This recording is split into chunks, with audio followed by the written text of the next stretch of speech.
Праздничный парад продолжает прохождение боевой техники. На площадь выходят танки Т-72 первого отдельного танкового батальона.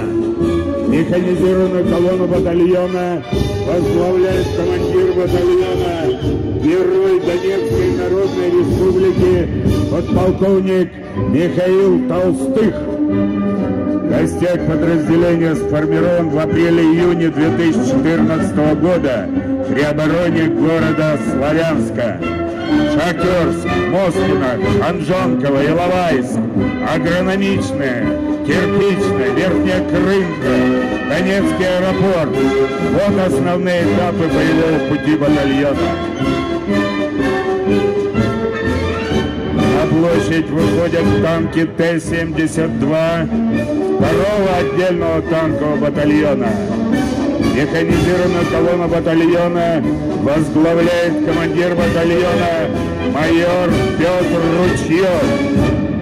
Боевым ядром батальона стали ополченцы, грудью вставшие на защиту своей земли и героически сражавшиеся под Саур-могилой, Шахтерском, Марьинкой, Тельманово, Стародешево, Углегорском и Донецком аэропорту.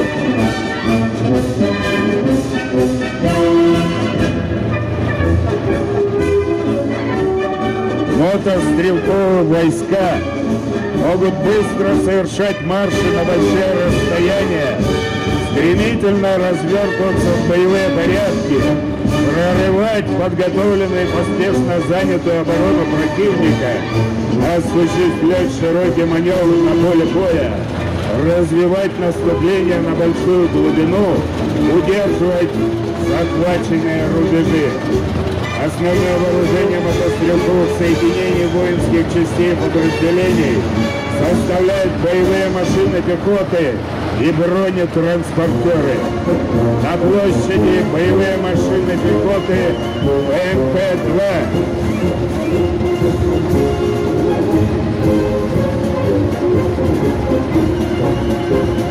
На площади бронетранспортеры БТР-70 отдельного разведывательного батальона во главе колонны боевых машин командир отдельного разведывательного батальона, герой Донецкой Народной Республики, подполковник Арсений Павлов, Моторола. В Донецкой Республике нет ни одного населенного пункта, в освобождении которых бы не внесли свой весомый вклад воины-разведчики отдельного разведывательного батальона.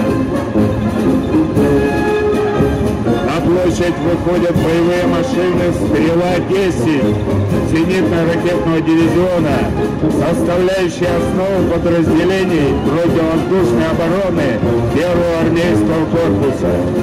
Колонну средств ПВО возглавляет первый заместитель начальника ПВО 7-й отдельной мотострелковой бригады капитан Сергей Солодов.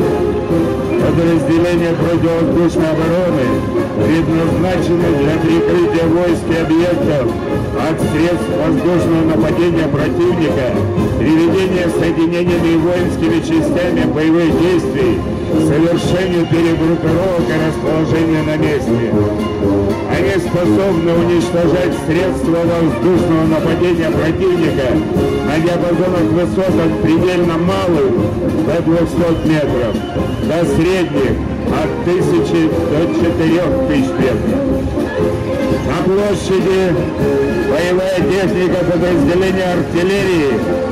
Артиллерия – основное средство нанесения огневого поражения противнику в ходе ведения боевых действий и предназначена для завоевания и удержания огневого превосходства, поражения его средств нападения, живой силы, вооружения, военной и специальной техники. Механизированную колонну подразделения артиллерии возглавляет командир отдельной артиллерийской бригады полковник Александр Немогай.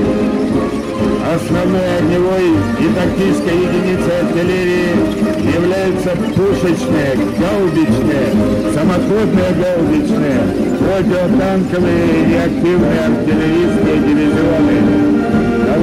На вооружении артиллерийских дивизионов вооруженных сил республики имеются буксируемые 122-миллиметровые самоходные гаубицы ТС-1 «Акация», буксируемые 122-миллиметровые гаубицы Т-30, 152-миллиметровые артиллерийские системы 2А-65-100, противотанковое орудие МТ-12, «Рапира»,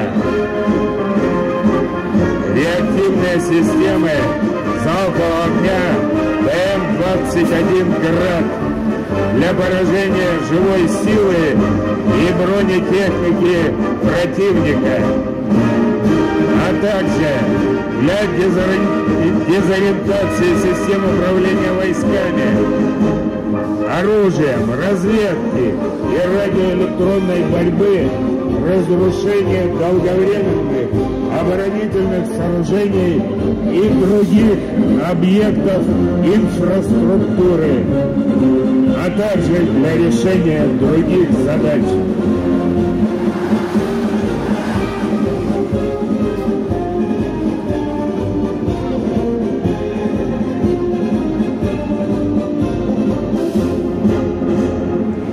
Слава нашим доблестным вооруженным силам! Ура, дончане!